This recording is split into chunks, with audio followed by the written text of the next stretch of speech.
The one-day winter session of the Khasi Hills Autonomous District Council was held on the 3rd of November 2022.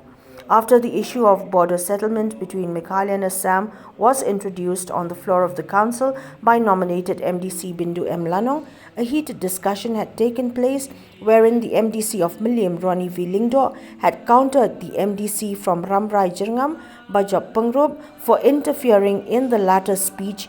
In the meantime, along with the MDC of Mawhati, Charles Marngar, the MDC of Mylliem requested a clarification from the Deputy Chairman of the KHADC, Alvin Sawkmie, for having allowed Pyngrope to speak twice on the floor of the council.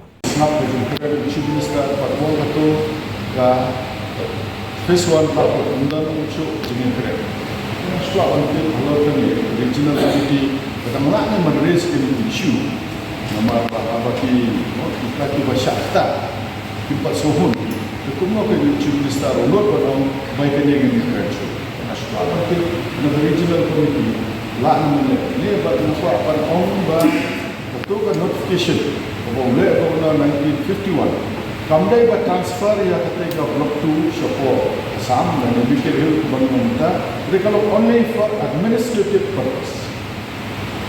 Dan so here in Habia Pekha, the level of the Chief Minister of Mahkamah area references, dan so ketiga ni IA siapa sampai, so ini satu. Kita berpeluang di buat ruang bagi dia orang berkuat berbiak orang itu mata menurut dibuat berpeluang berkuat berbiak dan yang ini MDC ini dan berkah pada kesempatan ini.